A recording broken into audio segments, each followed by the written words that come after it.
Hello, my name is Taryn Bainter, and I'm the founder of Retrospective Games. Right now, I'm focusing on creating board games using the print-on-demand services of the Game Crafter. The game I'll be showing you today is called Protegat. The goal of the game is to control the most territory by the time that the game ends. The game will end when either all the units and tokens on the field belong to one player, or when the board is completely filled. There are several components to Protegat. Obviously, you first have your box and everything fits nicely inside. Then we have 81 white tokens and 81 green tokens. Next are the miniatures. Each player will receive 6 of each, making for a total of 12 miniatures. There are orcs and goblins. You'll also find this out in the rulebook, which has a complete component guide and a list of how to play. Finally, we have the 9x9 game board. This is very different from the 64 square game board. This one has 81 squares, making for more interesting gameplay.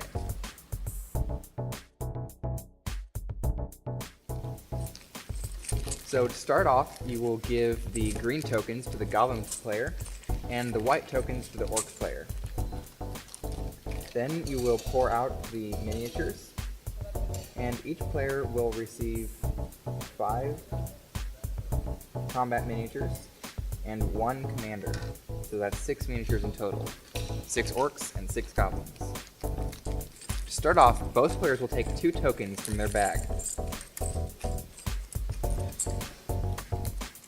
This is how you will set up the game board, the orc player placing his token first. You can place your first token anywhere except on the edge. So the orc will place his token here. Now it's the goblin's turn. Again, you cannot place it on the edge. However, he now cannot place it in an orthogonal square or a diagonal square from a token that has already been placed. So he'll place his here. Now it's the orc's turn to place his second, and he's going to place his here because again, you can't place it anywhere near this one. Time for the last token to be set, and then the game can begin. Placing tokens can be complicated at first, however it's easy to get the hang of. They work much like the game Othello.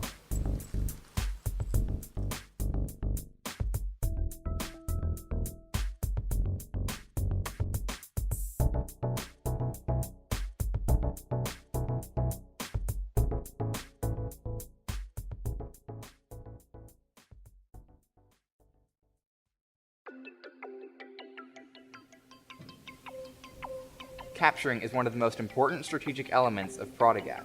In this example, I'll show you the multiple ways that you can capture. To capture, you'll place down a piece, which you can only do once per turn.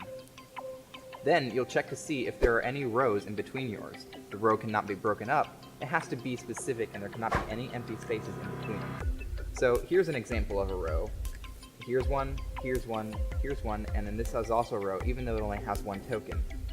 Now you'll notice that at the end of each of these rows is another one of the orc tokens that was already placed at the beginning of this turn. This means that now a row has been completed. Since these rows have been completed, the tokens will be captured. Therefore, you can clearly see that you can capture diagonally. When capturing occurs, the tokens will be replaced with your own color. The same will occur for these two. You can capture more than 1 row in 1 turn. You can also capture in the orthogonal directions, such as these two, placing them with your own piece, and then the next 3 remaining on the board.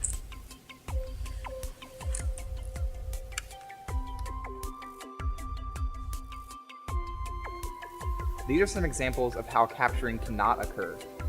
We'll place this token here. First of all, this token is not changed because there's a break in the row, an empty space. This token, however, is changed because it's a complete row. However, even though this one is between 2 of the orc tokens, this one is not the token you set this turn. Therefore, this is not a completed row, and the token remains the same. The final example of how you cannot capture is how rows are only completed up to your first token. Let's place a token here and see what happens. Only this token will change. because the row technically stops at this one right here. This token remains the same because your token has already met one of your others.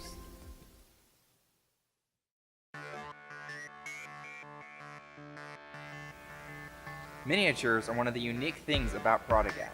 They can never be captured, and they can capture tokens. This makes them a very strategic element in the game.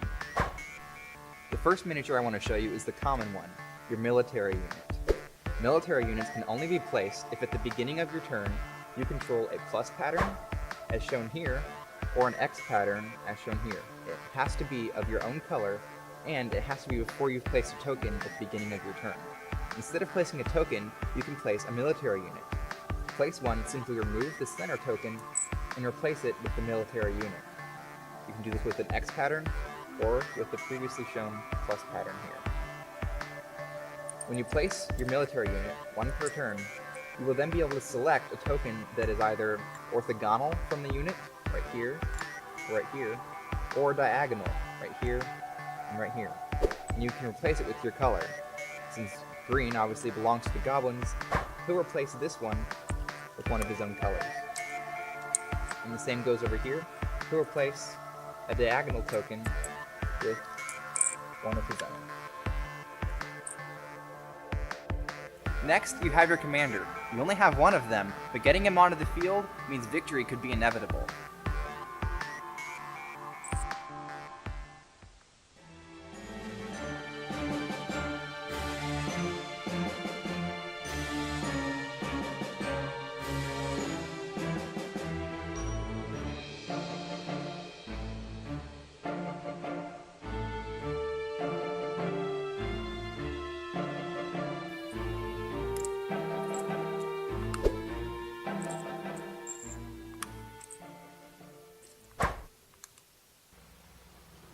Finally, we get to the end of the game. The game will end when one player no longer has any of his own tokens on the field, or when there is not an empty space left on the game board. The winner is the player that has the most points at the end of the game. Every miniature and every token that you have on the field is worth 1 point. This is a game of strategy, army placement, and two players struggling to try to control the most spaces on the board by the time that the game ends. Thank you for watching, and I hope you enjoy playing Protegat.